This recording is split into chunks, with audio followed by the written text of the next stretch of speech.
2018, Riwanua began as an idea and ordinary space located in Dayak, Makassar, and in Jagakarsa, Jakarta, functioning as a small library, a working space, a place to hang out, as well as a transit point for friends of various places to stay. From both scheduled and spontaneous gatherings, some ideas to be carried out through collective working began to flourish. With all the existing knowledge, resources, network, and experience, some of those ideas started to be done. Then in the middle of 2021, learning from the pandemic situation that requires camaraderie to survive, Riwanua finally appeared more concrete as an initiative working together in Makassar with a wider working plan and a larger physical space that can accommodate many things to happen. Now, Riwanua is located in Kamal Andrea, Perumahan Dosen Unhas, Block H14, H14, while still maintaining its ordinary space in Jakarta. In the dawn of 2021, as a celebration for the time that goes by and for the new space that we live in, Riwanua hosts an easy launching by inviting friends from diverse professions and geographical backgrounds. Riwanua wants to share knowledge, experience, and resources based on the needs and the context of where Riwanua is located. This launching will be held for 15 days from 5 to 19 of December 2021 in the format of hanging out, talks, and workshops. All will be held online, offline, and on. Today, we are having a talk titled Behind the Stage of Research. Stories and the creative process of research often receive smaller portions than the finding of the results when it comes to the publication in books, journals, or magazines.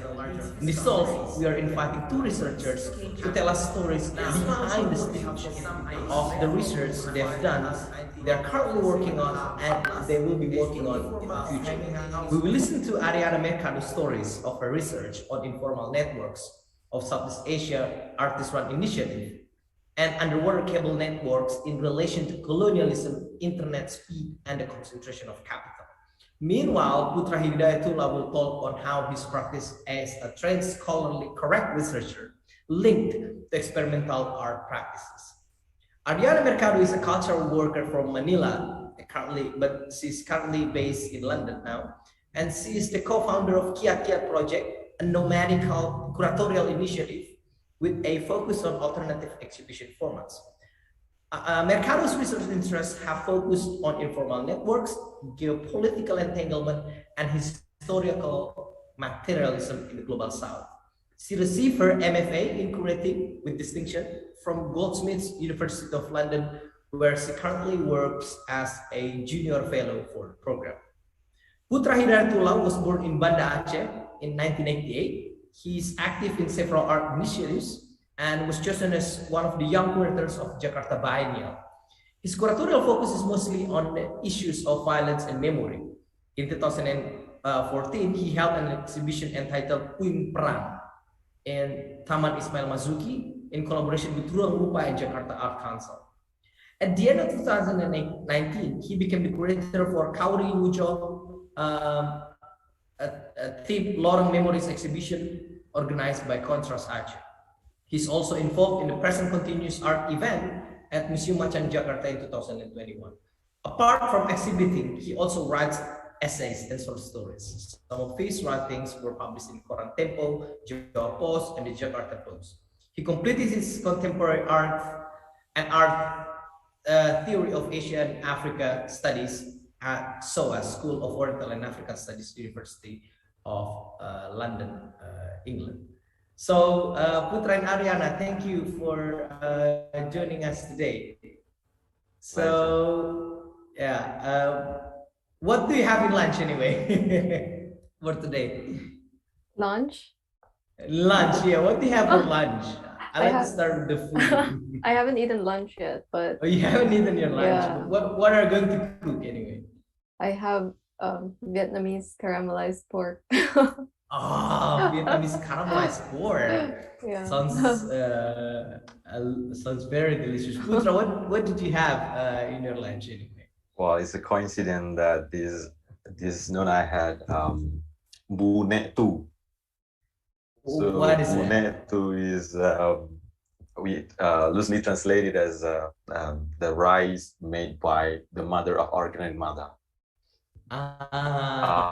So it's like a very special food, like actually a very simple one, like some oil with salt and a little egg. So we used to eat that in our childhood when we had no fish, or we were lack of, in hard times, like, so this kind of reunion, like returning back to the past, remembering our childhood while eating that bune too. So it's a very special food, even though it's very cheap. It's very special for my memory. Yeah, it's also very coincidental. Like both of you, Ariana will have lunch with Filipino dishes, and while Putra had lunch with Band Aceh dishes. So it was like a local dishes that you have eaten and you are going to eat.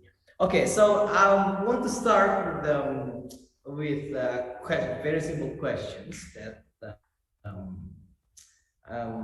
Maybe you can tell us and tell the audience of the research that you've done, or the research that you're currently working on. Who's going to start first? Putra or Ariana?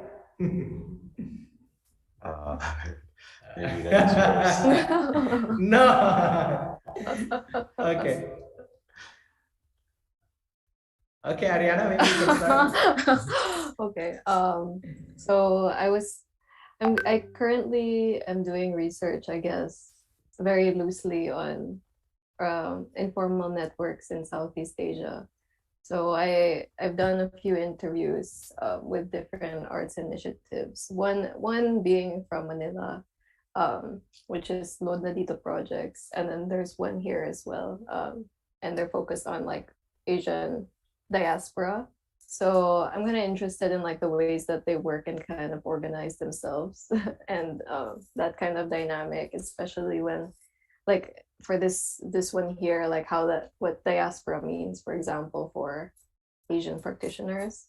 But I guess the research that I've been like paying more attention to these days is is related to the underwater fiber optic internet cables, which like I found a map last year about like you can see like the different connections between countries, and it's like such a physical infrastructure when you think of like internet kind of as detached or like in the cloud or whatever, but it has like a very material manifestation.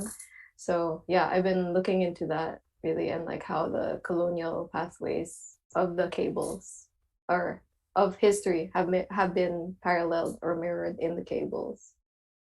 Yeah. I have a few follow-up questions. What does it mean by informal networks? What is it different? What makes it different with, like, let's say, formal networks?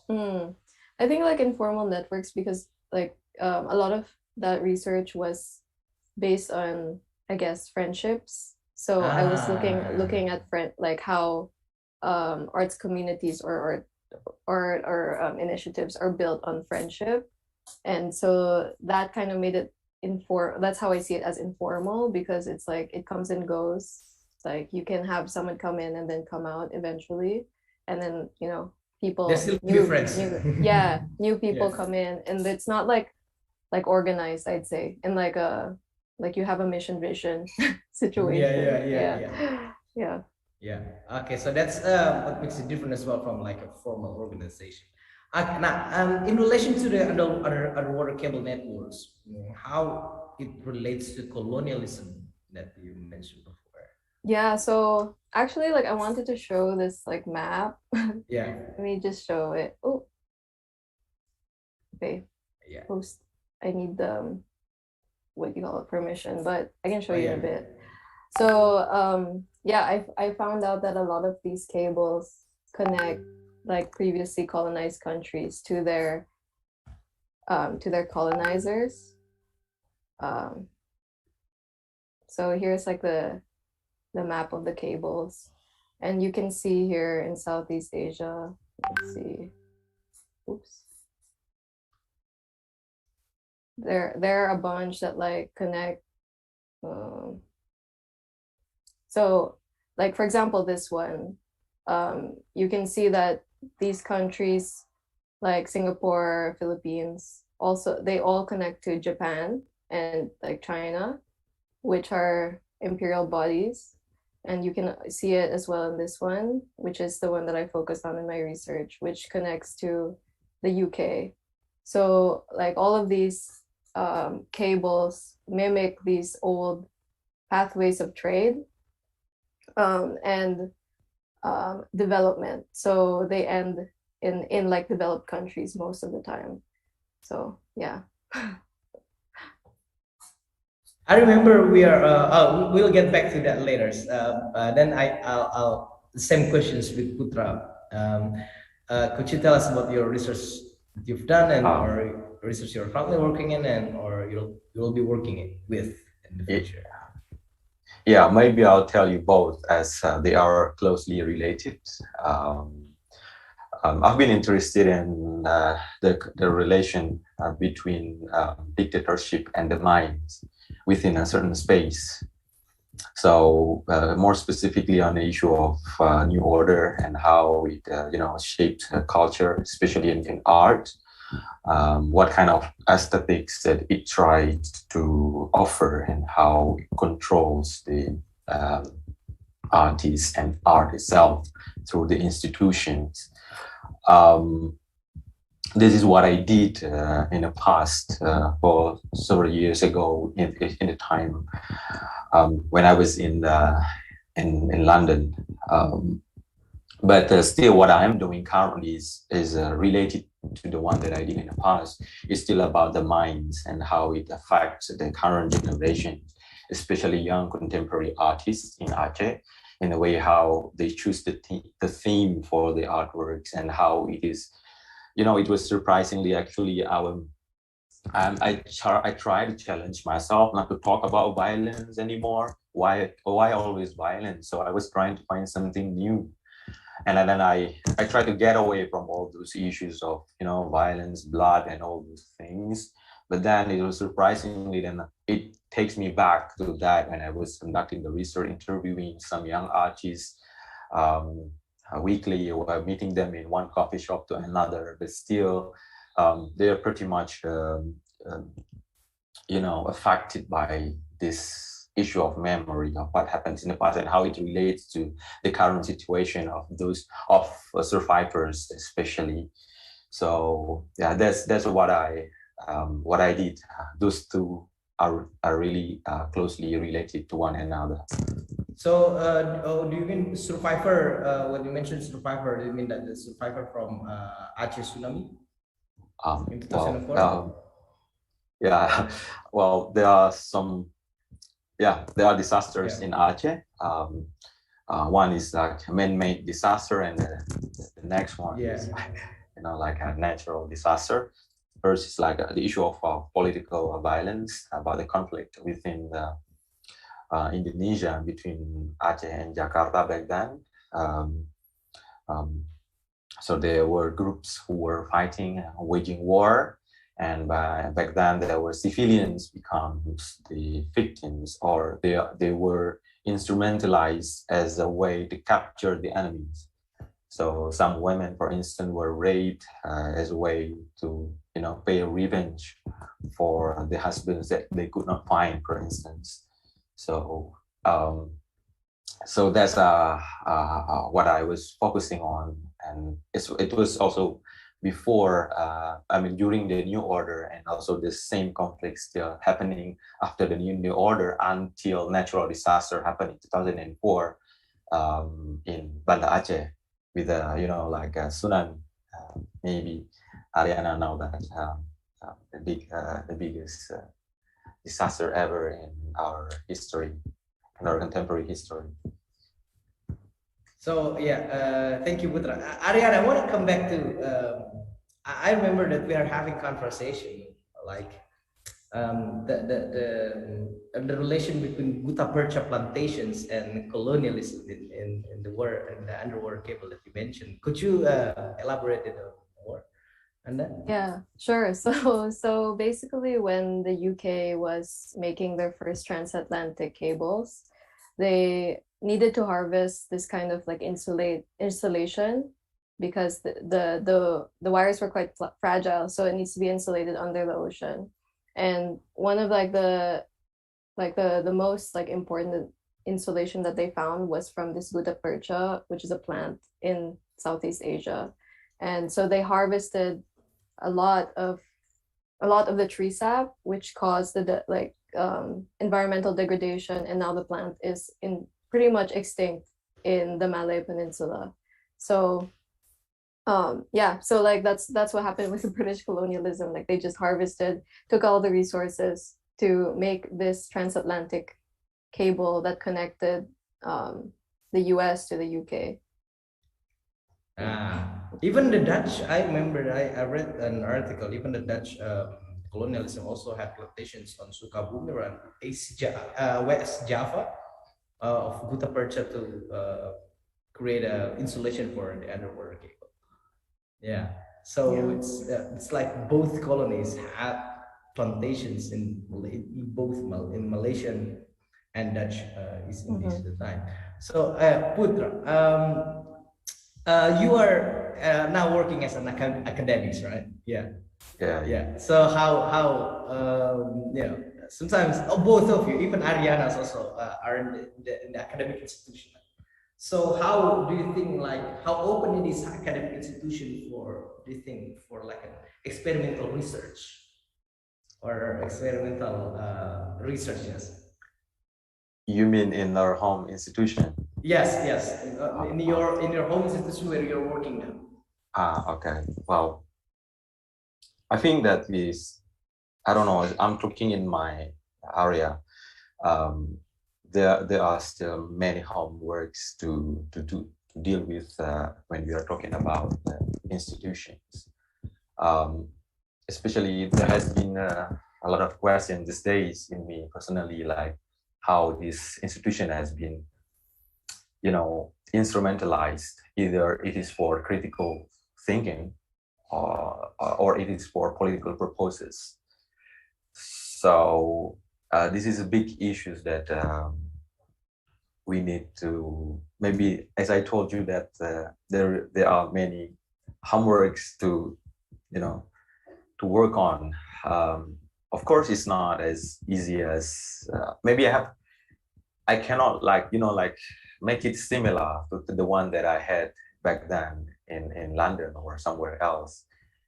Especially in Aceh, like after, even I could see that even after, since the new order, how this institution has been instrumentalized, like maybe it's not for critical thinking, to questions, but even it's like to legitimate, or to give some, for instance, there are certain project of development, and then how this institution and then is directed to give some data to support this kind of development, for instance. So I would say there's still homework to finish regarding to this issue. Even when in my case, for example, in my field, it's quite strange. Maybe like we don't have art history. Like maybe in Indonesia, art history is still, like it's not become a major that exists, in universities.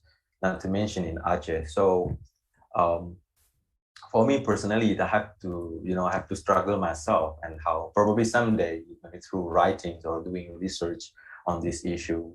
So for instance, in Aceh, when these days when we are talking about Aceh, like it's more about war, about a great man, a great time. Also, I think this happens elsewhere. When we talk about history, for instance, it's been about great events, great man, so we talk less about, for instance, the history of working class, the history of individual who contributes to the let's say, to the prosperity of others or nations. I don't know, like maybe or something like that, you know. So I think there's still homework, especially in my field in art history. For instance, there are specific events that actually they do not become this concern. In art, for instance, there are very few research. I'm not confident enough to say not research at all, but I would say there's very few research on the issue of aesthetics, for instance, and how the social dynamics affect how the artists produce the artworks. And especially when in my experience in art is not, I don't see art as only beauty, you know. Art has become many times even a bridge for me to science or to history or to other field of studies. So I find like it's really a gate, and I wish, maybe I hope I could do something in the institution, but I don't know.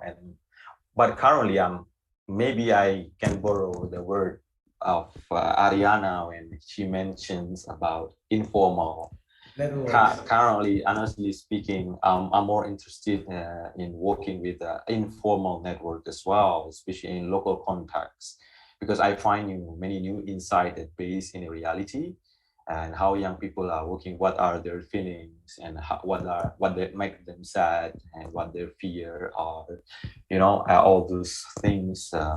I think more genuine, more organic, and that's how I'm focusing on as well, apart from the institution, because I don't think I have a big power to like, so in other words, like trying to do what we can with what we have. I'm curious, like, because you mentioned earlier that you were looking at like artist themes, like what kind of themes that came out in the artworks that you were studying? Okay, may I share? This is I like the question. Please share story. Yes, please share. Please share a picture. I'm going to share the. Wow, I have difficulty. Can I have help? Help? Do you need help? Maybe Nugraha can help. Because I cannot really. Yeah. So maybe Nugraha can help share first picture that I sent you guys. Yeah. Anyway, what take me back to this issue is that why, for instance, it was my personal story in the beginning. I grew up in it's not in a stable, like in conflict. I witnessed the war between two parties, and I was living within that hard times, and until a peace agreement in 2005, and I've witnessed many civilians become victims, and even my neighbors and some my relatives, my uncle. So this is my experience, and I've seen how, for instance, the innocence, the young child also become a victim that didn't know anything about politics or so whatsoever. So in 2010, I went to Jakarta, and I was in a bus. Maybe while waiting up, I was in a bus. I saw a sticker. Maybe everyone in Indonesia is familiar when Suharto say the picture of Suharto saying like "enak zamanku toh." More or less, my regime is better, isn't it, than today's regime, So, and then there's also news what happens in the media that he is going to be awarded as a national hero. So there are things conflicted in me about what I experienced as a child, about what I see in the bus, and also what I heard in the news. So those things, how comes, for instance, someone who like have something to do with something negatively to do with human rights, for instance, become a hero? So there's the questions, and it takes me back to how this happens. How could this happen? When somebody with bloody hands is going to be a hero. So these are questions which later on take me to the idea, to the concept of cultural violence, how the mind is manipulated Yeah. I learned then, it was very interesting research. I love the research. I don't know why. When I was in undergrad, I was kind of traumatic with the research, but with my master degree in SOAS, that's the one that I love. The best days that I had was when I was doing the research. So I started to find out the answer, like how the mind related to the dictatorship, for instance. For 32 years, it is impossible for a regime to stand without doing something with the minds, without manipulating the minds of the mass. So then I learned the concept of cultural violence, which also leads me to the idea of ideological state apparatus. How it's not only like repressive apparatus, but there are ideological state apparatus, like even teachers, lecturers, artists, even religious leaders, and how those were instrumentalized to support the regime. In this case, I was focusing on the issue of ideological state apparatus within the sphere of culture, most specifically in art. So I try to research and find some archive. This is the archive that I found during the New Order. This is during the New Order era. So you can see the picture. This is how, like the artists were not allowed to talk about something happens in reality. So they are kind of, they were directed to draw something apolitical. Actually, I would say seemingly apolitical. Because for me, apolitical art is also political. So, this is how the artists are being separated from the political issues. There was a serious act of depolitization in art. So the artists were only allowed to draw the nature, the landscape, the scenery. And you could see the example here, burung. It's the birds by Fanny, an artist in Banda Aceh, during an exhibition. This is first type of exhibition, how art should talk about, not about the politics, not about the social situation, but about something, about scenery, about landscape. And also maybe the next one, the next picture, also without color, the one without color, Hari, maybe you could help. This is kind of we call it, there was an essay by Martin Suryajaya, well described about New Order aesthetic. And also this is the second type of art. So before we talk about scenery, about the landscape, but this time another type, how the art is directed, is to talk about something about calligraphy, about the spiritual, about God, about something far from the socio-political situation that's experienced by the society. And how this happens is not only through the artists, especially the institutions, like including even the universities, and including involving the intellectuals. So there were like kind of symposiums entitled How Art Chinese Culture Should Be Directed. Especially the purpose is to support the development or pembangunan. So the pembangunan, including the modernizations. They're trying to modernize, and with effect, they try to forcing modernization, with this kind of situation. And this is what happened. These two pictures, what happened during the New Order, from 1965 until 1998 in Indonesia. But in Aceh it's quite specific, because after the New Order, after 1988, other places in Indonesia, they try the air, they breathe the air of freedom with the Reformation. But the situation in Aceh is quite different, because back then, the Free Aceh movement tried to use the moment, as a way for political propaganda. Since there were no control by the New Order, they tried to use this as for their political agenda. So, new hegemony was working on back then in the new open space. But at the same time, there were some artists also. They didn't draw like a scenery. They start to give their attention to what happens, outside scenery, not only scenery or landscape or about calligraphy, but they start to respond socio-political situation back then. So this is one of the example of the artist draw. The artist was Mahdi Abdullah, and you could see the difference, right, from just about the calligraphy, about the scenery or landscape, and now it started to draw to be something political, something about resistance, something about militarism. So this is what happened after the new order. Okay, thank you, Putra, for telling us the stories of your research. My other question is that because I believe I don't know matter where we have like the similar experience, but I believe the importance of the supporting people that support your research, not only infrastructure, but only the people surrounding us that support the research.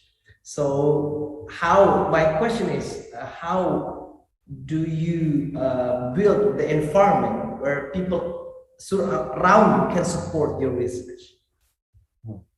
Yeah. Is it? Okay. For example, just another example. I remember when I did my essays or my research during my time in Goldsmith, I used to talk with Arianna, for example, or we talk to my friend from Global South that has a similar, at least has a similar experience. So it can sometimes help me to elaborate more on the research. Then my question is, how do you build that kind of environment where people around you can support your research, or maybe you don't find it necessary to do it? Of course. Arianna. Okay, maybe Arianna gonna try.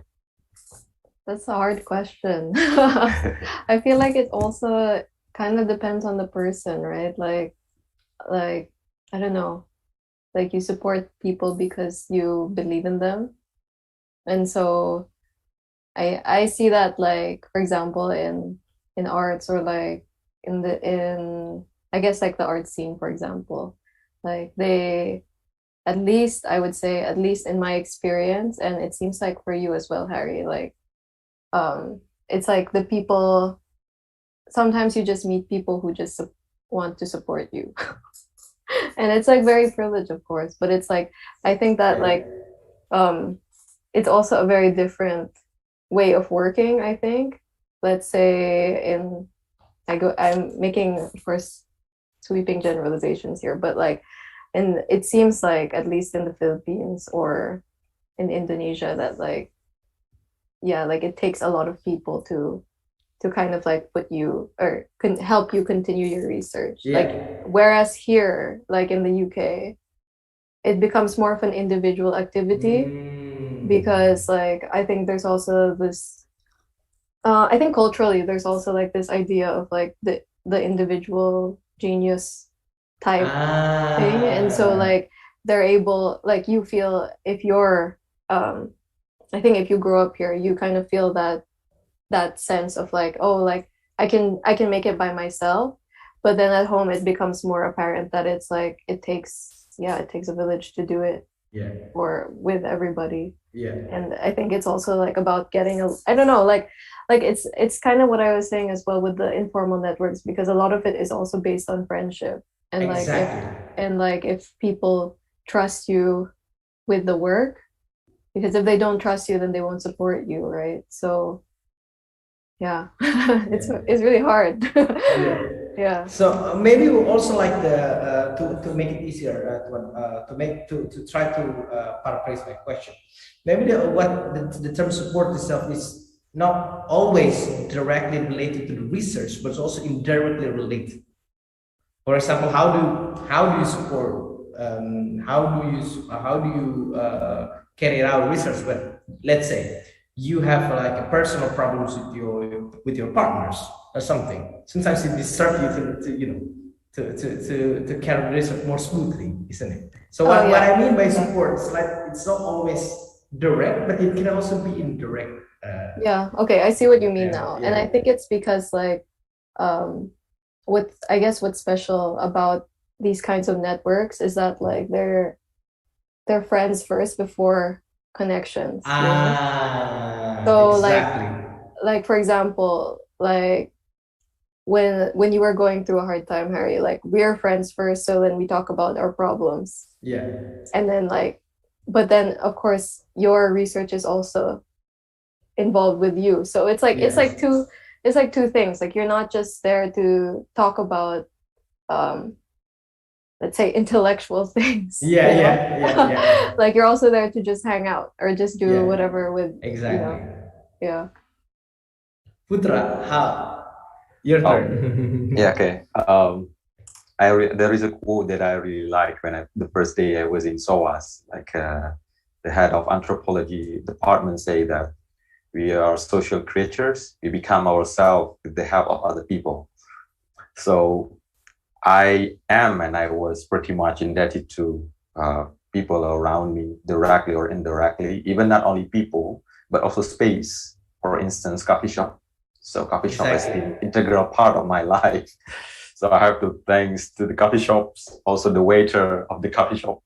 And of course, during these days, I had, debates and conversations with my friends who were taking PhD back then. He was quite sharp. And then the first day I told him that I want to do research about this. And then he asked me back, what is your research question? I didn't know my research question. So the key, I learned that the importance of research question is not about what your research is about. It's not that one, but what is your research questions?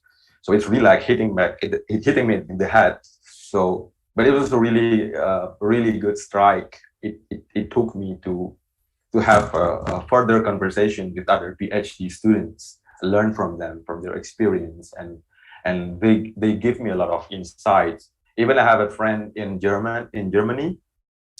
He is a Vietnamese German, and so he understands my situation as in Asia, and also in being in Europe. So yeah, he's my best friend. Even until now, we still keep getting in touch with each other, sharing stories or problems what we have in life. So it was a really great help from people around.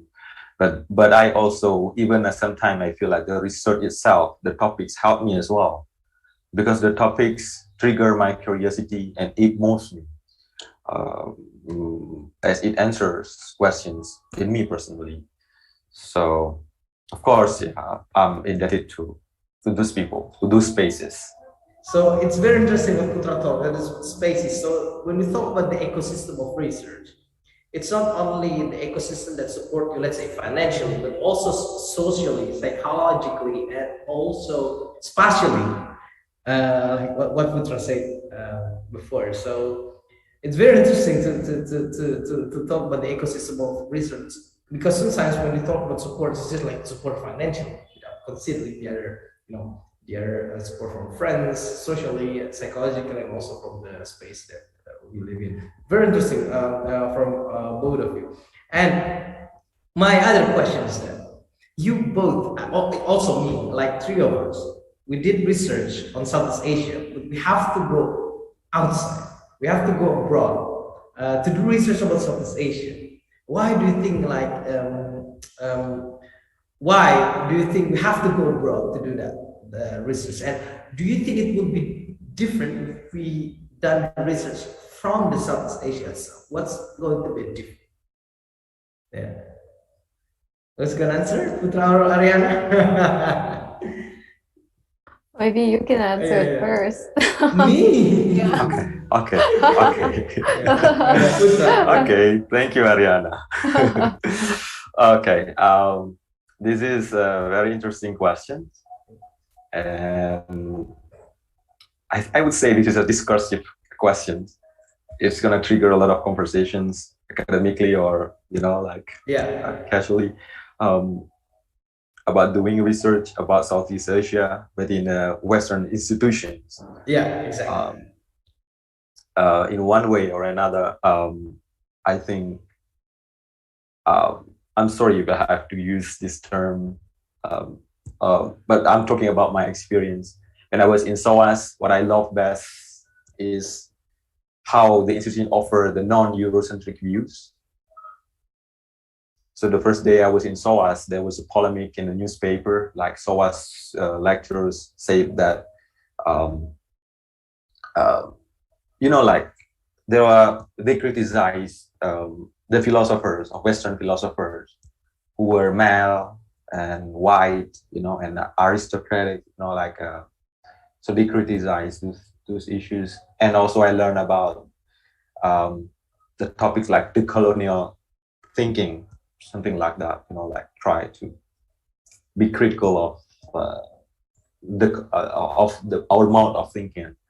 So I experienced, even my lecturer from the Greek back then say that you don't have to feel shy. You can critiquing anything, because when the Greek lecturer told me that there is not even one centimeter of my bones that has something to do with colonialism. So you can freely deliver your thoughts, your ideas. There is no hard feeling. So there is no hard feeling. So this is what I like there, and about how we can openly say anything, what we think, as long as we can, logically give the evidence, for instance, or analysis, which in some way or another are difficult here, For example, in my situation in Aceh, for instance, there are things that you could say, and there are things that you couldn't say, even though you know that, for example, that's the reality. So there are like cultural controls, institutional controls. So I remember, maybe I can make some comparisons to make it clear. When I was in my undergrad, I was trying to write a thesis, we call it scripsi, about what happens in the standardized tests and how it, corrupted minds. But then my supervisors, erased that, that didn't allow me to do that, to do anything. So that's the issue of doing the research. Of course, it would be different. And also systematically, when we talk about the system, for instance, I feel like a lot of energy is taken on the procedural thing, on administrative things here. So like when we contact the lecturers, really, it takes time, and sometimes we didn't get along well, so we really have to reach them, and those issues, like you have to make a copy for this, copy for that. But while I was in London, for instance, it allowed me to focus more on the research question and how to answer the research question, both theoretically and empirically. So I find that the huge difference, and also the atmosphere, and we talk about space. I think we cannot really get away with the space. It is inevitably part of how something is achieved or not achieved. In Aceh, and I told you there are a lot of homework, and it takes some time, energy, and patience to deal with maybe something that we cannot compare it apple to apple, of course. But I would say there are still a lot of homeworks to deal with. Okay, so yeah, Arian. Yeah, I think for me, like the reason why I was drawn to, I guess, doing research about Southeast Asia was, I think it was driven by like the fact of moving.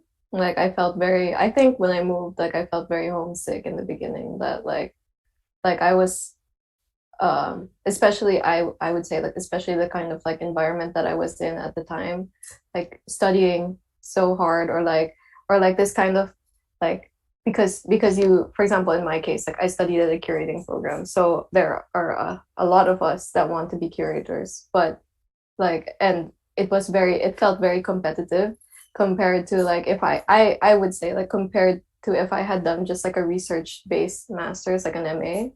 it like the practice aspect of the curating felt so competitive, and it just felt like it made me miss like being at home a lot, because the way that, like, for example, the way that we would put up shows in Manila felt more, I guess it felt less contrived and more like just, oh, like I just want to do this, compared to like I want to do this for a CV line, you know. And so I was also thinking about like what in I guess in a classroom that's filled with international students, like what is something that I care about that's so specific to me, and like something that like I could talk about freely. So because it's easy, I guess, like it would be easy for me to just be like, okay, like I want to talk about postmodernism or something, but that's something that like Europeans also share, because they have this long history of like writers who are writing about this stuff. And I felt like for me, like it wasn't like, why go here to study something like that when I could explore something else, or like something that I felt really strongly about. And yeah, because like I grew up, I guess, like when I grew up, I guess, in the art scene, I was surrounded by a lot of like collectives and initiatives. So I felt that that was very close to my heart. So that's why I wanted to do research about that. And I think it was, I guess, yeah, like the same with Putra. Like if you were doing the research at home, it would have like there would be like a different lens, I guess, different way that you would approach it. And I felt like I wouldn't have been able to do the same research if I was at home, or at least in the way that I have been doing it now, you know. So yeah. What about you, Harry? Yes, yeah. I think my answer I is like kind of that. more. I think my answer is kind of like more in anthropological sense. So the moment I had to study abroad was the moment when the first time I came abroad, over the course of my 27 years of life at the time. So when I went abroad, I felt like I felt it strange. I became a stranger, and the time I became a stranger, I felt like my observational skill is getting more sharper. I start to make a comparison between what is there and what isn't here. Also conversely, for example, between Indonesia and London, or there isn't something like this here, but there was something there. And you know, also what's the similarities? So starting to make a comparison made me think that it could sharpen my observational skill. But then when I come back, I start to see also, I started to become a little bit stranger to my own culture. I see something from like the point of view of the outsider. So, for example, I remember when the first time I came back to Makassar, the first time I saw that, why here there's so many banner of politicians. Like it's everywhere. Why it's very important to appear, to be present in a non-physical setting, like from the banner. So there's so many questions when I come back that, you know, something when you are in that part of culture, sometimes you don't question because you're part of it. But when you go somewhere else for quite a long time, then you can maybe start to question it and start to see differently. I think that's what happens to me. Like that's why I'm studying Southeast Asia as well. But it doesn't mean that my experience is better than if I studied in Indonesia. I think it's kind of been like you know, I can say that if I studied in Indonesia, I guess it's more like a deeper than broader. That's what I can say from my point of view. Yeah. So could you, next question is that what is or what were funny stories that you got during doing your research? There's some kind of like funny or weird stories to share to us during during you carried out your research? Putra or Arianna? Okay. Okay. There were some funny stories. There were girls these days, and I know I'm catching your attention. There were two girls, two students from one from Korea and one from from Thailand. She is a diplomat, and one day I was sitting in canteen. I was having lunch, and she asked me to stay. After finishing, she asked me to stay, and then when everyone is, she asked me a question, Putra, haven't you had any trouble in life? She asked me. Of course, I had trouble in life. So why you look so happy? So it was during the question refers to the moment when we all were doing conducting research, because everyone looks stressful. And I can admit that everyone was stressful and it was tough. But this is the first friend of mine asking that question, and then the next days there were the same question. They didn't know each other. The one from Korea also asked me, Putra, why you look so happy? Aren't you stressful with all this? And I said, I don't know. I'm just very happy with what I'm doing. And I was honestly, I mean, I talked to them honestly. It was because I was doing something that I love, the topics that depart from my curiosity, my intention to know. So that's why I was very happy. And that's why I find like this is quite a unique questions during these days of how this I didn't realize myself like how I was compared to the others, but they found that I was happy, but indeed I was happy with what I was doing back then. So Arianna.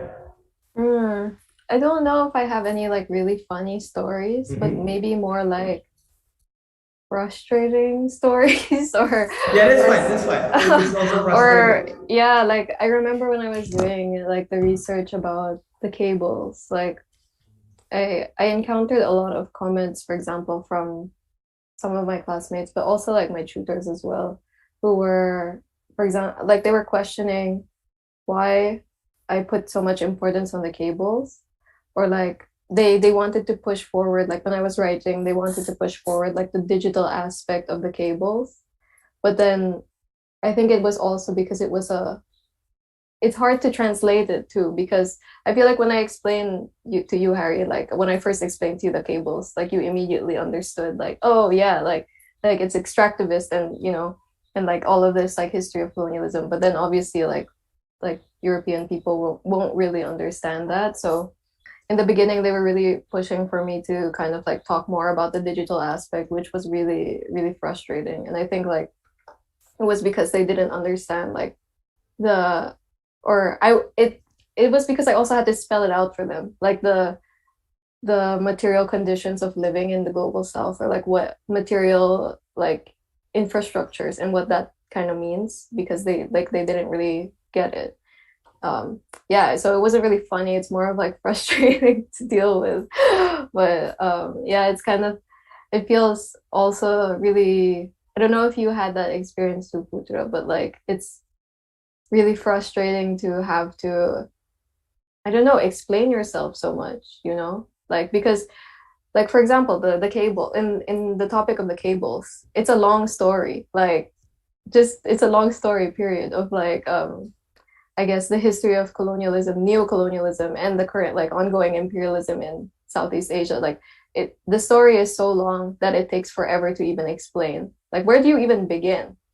Like it's hard. And so like having to explain all of that like was really, I feel like it's necessary as well because it makes me like articulate, you know, my position, but it's also like really frustrating. Yeah. Yeah, I remember my friend protesting to one of our tutor in the Goldsmiths, saying that why, when it comes to like European context, no one, you don't, the lecturer don't feel it necessary to explain it to the student who are non-European. But when it comes to a non-European explaining a certain context, they ask us to explain about it, blah blah blah blah blah. There's a need to explanation. There's like, it's not fair. My friend told that I have protested to the tutor. It's not fair.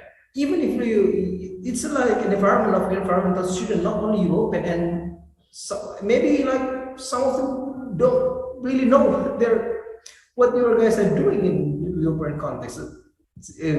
My friend protesting to the tutor, and then see the tutor change a little bit the approach. So yeah, I guess I feel it as well. Like there's always necessary. There's always a necessary to you know, to explain ourselves. Even like especially when it comes to a very local term, that you have to explain what it means and blah blah blah blah blah blah. Yeah, that's something I guess is frustrating. But on the other hand, it's also quite challenging for me to, you know, how how to translate this into English. Something that, you know, sometimes words are not translatable. And so yeah, so I feel it. I feel it. Yeah, I feel it as well. Yeah. Now, so if you, let's say, if you want to transform the research you've done into an artwork, what would it be like in your mind? Let's say, yeah, Putra, you want to, you know, transform the research on memory and violence into an artwork. What would it be like? And Ariana, if you want to transform the informal networks or the other word came up into an artwork, what, you know, what you have in your mind? Let's say. Me? Yeah. Okay. Yeah, it's coincident that it is just these few days I'm thinking about creating an artwork of. I'm not an artist, but somehow I am triggered, you know, to produce artwork. So the concept is already in my mind. So, like, it's also related to my research, very closely related. So I was thinking of, you know, making a pool or digging the land, and then putting the water, but with a red color. And then there are fans, you know, like moving fans, and there's a place of dictator Suharto, enak zamanku tuh, and then within the pool of with a red color, there were names of the victims of the massacres or all the things. So that's what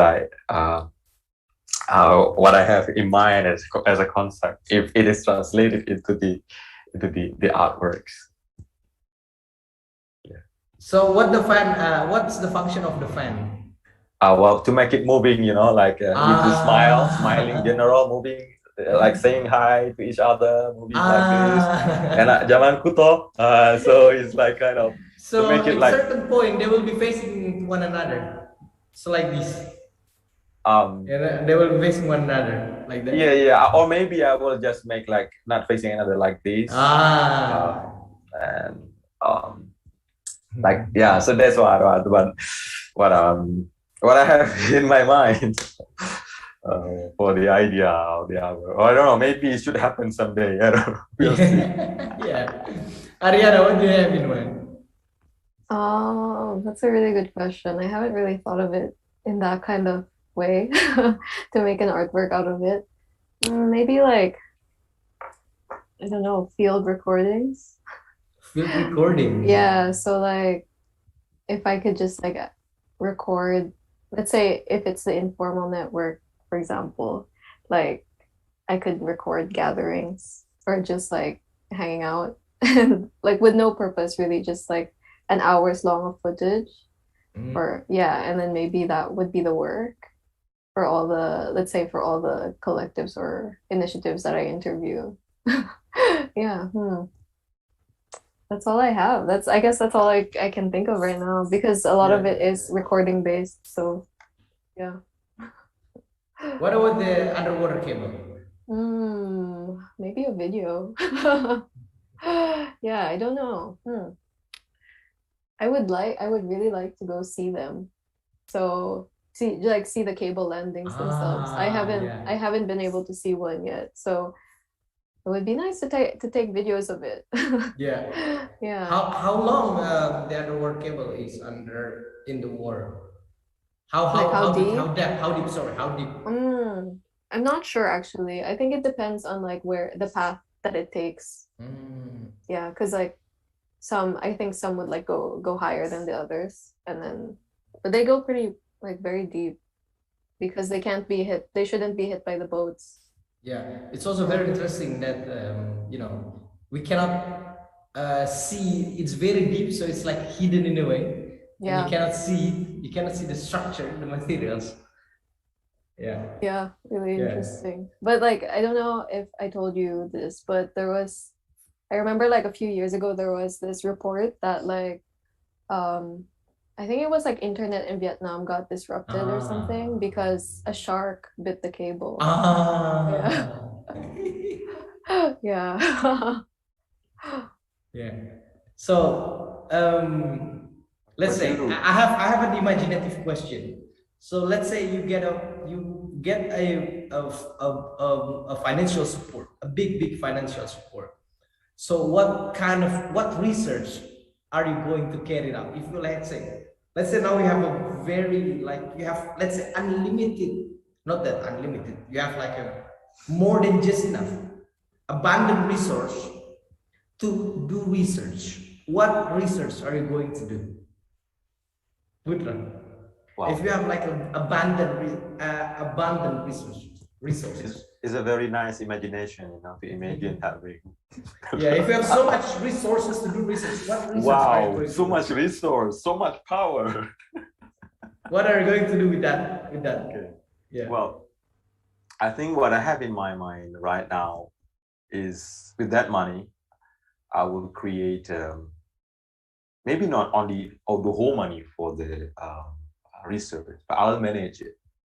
Of course, I need space and I'll create kind of museum, but it's not a museum of objects, but museum of knowledge. So what I'm going to do next is I'm trying to research what the experience of citizens in the city. Like for example,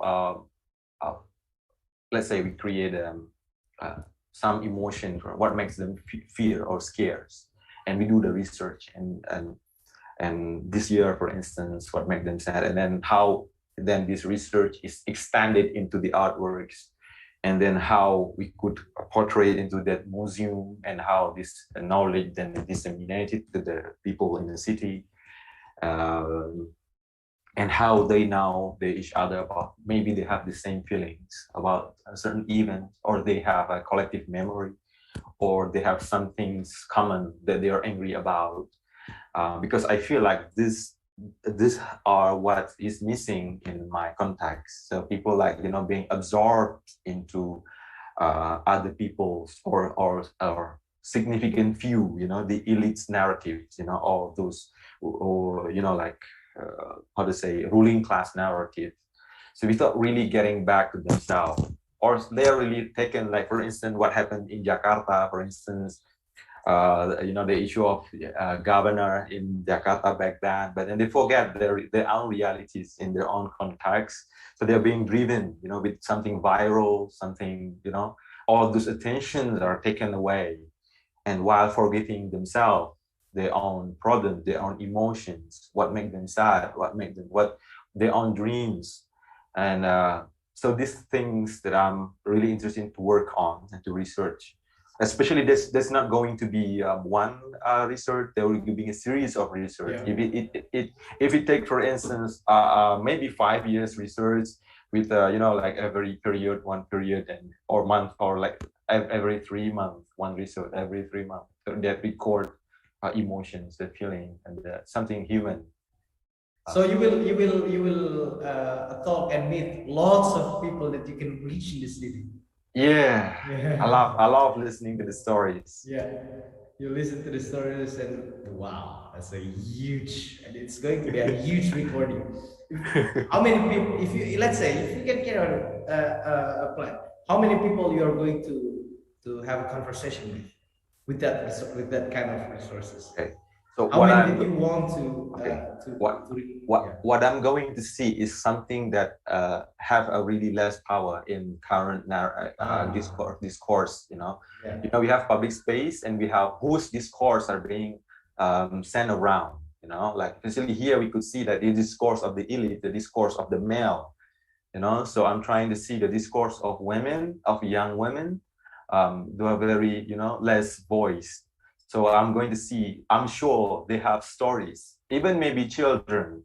The children feeling, the children emotion do not have space in our public space. We don't listen to them, So every development is because of the idea of the adults, the old people. So I want to, yeah. So those, I'm going to focus on children, on the teenagers, on the women, on those who are less voice within this current power structure.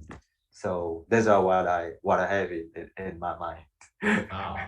And you are going to make a museum out of it, a museum of emotions. Yeah, museum. But I mean, I would say I'm interested in the idea of museum without walls.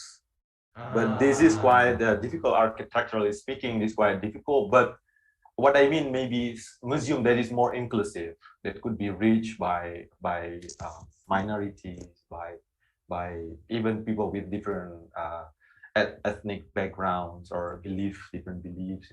I'm trying. That's what I have in my mind, to have that space. I think that's what we are missing now. Yeah. Thank you, Putra, for sharing your imagination. Arianna, what's your imagination? I mean, I think the easy answer would be like, oh, I want to travel around Southeast Asia for like 5 years or something like that, and then do like kind of like what you're doing, but more just interviews. Continue the interview project with like other collectives on a long-term scale. So like staying in one place for like 2 months and then like interviewing them after that, or like and traveling. The other idea that I have is like, so I really want to go to Kalimantan to see the orangutans. And so yeah, that I don't know what that research could be, but I mean they're also affected by, extractivist capitalism. So it would be interesting to like meet, our furry friends, our relatives, and spend some time there. Yeah. Wow. So, what about you? Me. I still haven't thought about it. That's why I'm asking you both. I ask you both the questions because I don't have something in mind yet. I will share it to you sometime soon, very soon. Yeah. And when you both answer the question, I thought I was thinking like I was wondering, I have that so much money what I'm going to research on. Like maybe what I just like flashing in my mind for a while is that I want to like to see the trajectory to create alternative history of Indonesian literature, because right now it's like most of like it's very linear from this angkatan 45 65 blah, blah, blah. It's very linear. I want to see from like a very like from very unusual sources of what people might not be called literature itself. So it's like a whole maybe 3 to 4 years to do that, but that's like very individual, more of like research. I wanted something to be done collectively. It's like a big thing where you can do a large collective research with that kind of resources, because that I think that's not going to take so much resources to provide all the books needs for individuals, but for in terms of the collective, it's going to be really huge because it's going there will be so much people helping you thinking, and maybe one of people doing this, the other doing that, the other blah blah blah, then try to get around. So I think if I have lots of resources, I'm going to have like collective, collective research. It's very interesting. Yeah. So there is this question as well, like, do you still remember the visual, the visual of your last dream? It's very, maybe some of our friends here are also, love to do betting because sometimes when you want to, I remember I had a dream like my friend's house was in fire, and my friend told me, what's the number of the fire? What's the number of his house? I'd say 42. Okay, 42. Then he did lottery and like won the lottery because of that. It's something like that. So what's the visual of your last dream, if you still remember? Last night, I actually dreamt of receiving my BRP in the mail because I am waiting for mine right now. So I think it was a stress dream where that's what I was dreaming. And I Dream remember, of uncertainties, right? yeah, so I remember I received it in the mail in my dream, and when I opened it, the color was green. It means that you are accepted. Oh, I hope so. But yeah, that was the visual of the dream last night. Yeah. Putra, what was your last dream? Do you still remember the visual of your last dream? Honestly speaking, this is the most difficult question. Because you know what? I think it's been years since the last time I had dreams. It's kind of weird, I never have dreams anymore. Or maybe there were dreams, but it soon disappear from my memory as I am awake. So I can say there is no dreams at all within this month, or maybe last month, or previous month. So it's kind of weird. If I could have expectation, I really want to have dreams. That's also my dreams, to have dreams.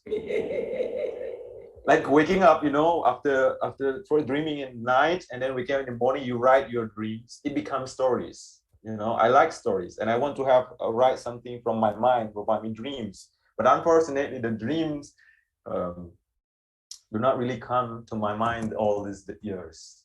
I don't know why, but I don't know how I would answer your question. But maybe there's a unique dream I can tell you. It was like when I was at junior high school. It was years ago. That's what I remember. So back then, my brother and my mother, they needed a motorbike, but they lose the key. They could not operate the motorbike because the key was lost. So like they start fighting. They start arguing. Like angrily to each other. You lose it, and then like it takes like. But one night when I went to sleep, I had a dream. In my dream, I saw the key. It was, how to say, the atas plafon, on the roof. Above the ceiling. Above the ceiling. Yeah, above the ceiling. Above the ceilings. That's the dream. And the next day, I asked my brother to climb up the stair, and he found the key there. Maybe you are the one who hide it. No. Unconsciously. No. Then you consciously dream. Then you consciously remember your dream because you did it unconsciously when you wake up. I don't know. It's kind of weird. The weirdest dream that I had. So maybe that's what I can tell you. So yeah. Yeah. But I have a dream to have a dream. Okay.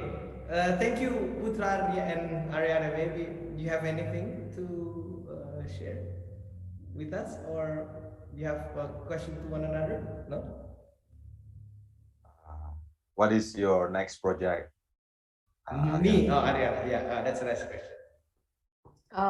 My next project, I'm curating an exhibition in January for this art space in London, and the artist that I'm working with is from Peru. So his work is about like he's constructing these balconies in the art space, and they will be singing to each other an opera, but in Morse code. So yeah, that's my upcoming project. Yeah. Yeah. It reminded me of the time during the pandemics as well, right? Yeah, Many people were yeah. singing from their balconies. Yes, like, yeah. What about you? What about you guys? Me? Any upcoming Putra. projects? Yeah. Okay. There will be exhibition in December this month. I'm curating an exhibition in Museum Macan in Jakarta. Still related to the issue of memory that I was one trying to get to avoid of, but I could not. It took me back there again. There's a research, and also my next project is I'm working on my book, and I hope that it could be published soon. Book of stories, and I'm also working on a novel. I'm writing a novel. I hope to finish it soon because I'm triggered to write more research, to do more research. But for now, I'm focusing on those two. Yeah. Also I'm helping for documentize was challenging part with Kandan and everyone, and I'm really thankful for that experience. So yeah, I think that's what I can tell you, Hari. Yeah, Ariana will also come to Southeast Asia. Come to Singapore in August. Maybe we can meet in Jakarta or somewhere. Yeah. Wow. Really hope to meet you all. Yeah. Really hope to meet you. To hang out, not meet. I don't like hang out. Yeah. We should keep getting in touch. Yes. Ariana and Hari. Yeah. Okay. Thank you, Ariana and Putra, for sharing the stories of your research, and thank you for all the people who are joining us here in YouTube channel, in Riwanua's YouTube channel, and also thank you for the production team of Riwanua. And yes, I think that's the end of our conversation. See you. We still have a group. Let's maintain the group and have a conversation as well as the group. Let's just not stop it here. Let's just continue this. Maybe you can share many things, share humors or share news. There's a very interesting news that I really remember. It was from Filipinos that people. There was a group of people who, maybe you can confirm this, area. There was a group of people who kill other people who sing "My Way" in karaoke. Yes. Yes. Yeah. My way killings. My way killings. Is it still happening now? I don't think it's happening now. I think this was like early 2000s. And yeah, so whenever like people would sing My Way on karaoke, someone would come in. So do you know why? I'm still wondering why. There are like several theories, and I think one of the most pertinent theories is because like they don't feel, the people who attack the people who are singing My Way don't feel like those people can sing it. Like not necessarily about tone, but I think the concept of the song. Like they feel like they're being arrogant, for example. Yeah. So it's the quality. If you sing it not really good, then that happens. No, not about like the quality of the singing, but the person who's singing it. So let's say like you don't believe that person deserves to say that they did it my way, then that's what happens. Yeah. Okay. Okay, thank you. Maybe you can also Okay. use the group to share many absurd things. Yeah, good idea. Yeah, even the picture of cockroach. Okay, thank you, Arianna and Putra, once again. And thank you for all the people Thank you. joining us here. Thank you, Arianna. Thank you, And everybody. again, stay tuned in Riwanua's YouTube channel, and also you can also look at it in our Instagram and Facebook. So we still have so many workshops and talks until 19th of December, even after the launching. We will still have like lots of workshops and talks as well, and discussions and many more. Okay, thank you. So see you again. I'm Isra, host for this session. Want to say goodbye to all of you. Thank you. Bye. Bye bye.